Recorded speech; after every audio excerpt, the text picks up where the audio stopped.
ಪರಮೇಶ್ವರ್ ಒಡೆತನದ ಶಿಕ್ಷಣ ಸಂಸ್ಥೆ ಮೇಲೆ ಇಡಿ ದಾಳಿ ವಿಚಾರಕ್ಕೆ ಸಂಬಂಧಪಟ್ಟಂತೆ ಪರಮೇಶ್ವರ್ ಅವರು ಮೊದಲ ಪ್ರತಿಕ್ರಿಯೆ ಕೊಟ್ಟಿದ್ದಾರೆ.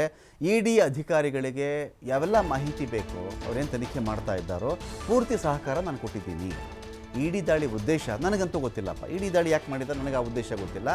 ಏನೇ ಕೇಳಿದ್ರು ಮಾಹಿತಿ ಕೊಡಿ ಅಂತ ನಾನು ಹೇಳಿದ್ದೀನಿ. ಇದೆಲ್ಲ ದಾಳಿ ಮಾಡಿದಾಗ ಅಲ್ಲಿರ್ತಕ್ಕಂಥ ಅಧಿಕಾರಿಗಳು ಇನ್ನೊಬ್ಬರು ಮತ್ತೊಬ್ಬರು ಯಾರನ್ನೇ ಹೋಗಿ ಅವ್ರು ಪ್ರಶ್ನೆ ಮಾಡಿದ್ರು ಕೂಡ ಏನು ಮಾಹಿತಿ ಇದೆ ಅದನ್ನು ಕೊಟ್ಟುಬಿಡಿ ಅಂತ ನಾನು ಹೇಳಿದ್ದೀನಿ. ಇವತ್ತು ಕೂಡ ಪರಿಶೀಲನೆ ಮುಂದುವರೆದಿದೆ. ಎಲ್ರಿಗೂ ಕಾನೂನು ಒಂದೇ, ಕಾನೂನನ್ನು ನಾನು ಗೌರವಿಸ್ತೀನಿ, ತನಿಖೆಯಲ್ಲಿ ಏನು ಬರುತ್ತೋ ಅದೇ ಅಂತಿಮ ಅಂಥೇಳಿ ಗೃಹ ಸಚಿವ ಪರಮೇಶ್ವರ್ ಪ್ರತಿಕ್ರಿಯೆ ಕೊಟ್ಟಿದ್ದಾರೆ. ಆದ್ದರಿಂದ ನಾವು ಎಲ್ಲ ರೀತಿಯ ಸಹಕಾರವನ್ನು ಕೂಡ ಇಡಿ ಅಧಿಕಾರಿಗಳಿಗೆ ಕೊಟ್ಟಿದ್ದೇವೆ, ಕೊಡ್ತೇವೆ. ಅದರಲ್ಲಿ ಯಾವುದನ್ನು ಕೂಡ ಮುಚ್ಚಿಡೋ ಅಂಥದ್ದು ಯಾವುದೂ ಕೂಡ ಇಲ್ಲ. ಇದು ಒಂದು. ಎರಡನೇದು, ನಾನು ಮೊದಲಿನಿಂದನೂ ಕೂಡ ಕಾನೂನಿಗೆ ಗೌರವ ಕೊಟ್ಟುಕೊಂಡು ಬಂದಿರೋನು.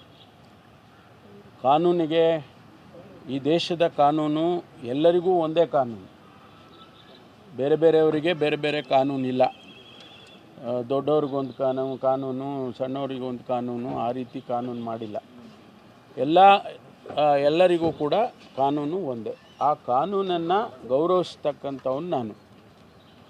ಆದ್ದರಿಂದ ಯಾವುದೇ ರೀತಿಯ ಸಂದರ್ಭದಲ್ಲೂ ಕೂಡ ಕಾನೂನನ್ನು ನಾನು ಗೌರವಿಸ್ತೇನೆ ಮತ್ತು ಎಲ್ಲ ರೀತಿಯ ಸಹಕಾರವನ್ನು ಕೂಡ ನಮ್ಮ ಸಂಸ್ಥೆ ಮಾಡುತ್ತೆ. ಯಾಕೆಂದರೆ ಇದು ಸಂಸ್ಥೆ ವಿಚಾರ ಆಗಿರೋದ್ರಿಂದ, ಇದು ನಾನು ಒಬ್ಬ ಇಂಡಿವಿಜುವಲ್ ಅಲ್ಲ, ಇದು ಸಂಸ್ಥೆ ವಿಚಾರ ಆಗಿರೋದ್ರಿಂದ ಸಂಸ್ಥೆ ಎಲ್ಲ ಸಹಕಾರವನ್ನು ಕೂಡ ನಾವು ಕೊಡ್ತೇವೆ. ಮುಂದೆ ಅವರು ಏನು ನಮಗೆ ಪ್ರಶ್ನೆಗಳು ಕೇಳ್ತಾರೆ ಅಥವಾ ನಮಗೆ ಏನು ಮ್ಯಾಂಡೇಟ್ ಕೊಡ್ತಾರೆ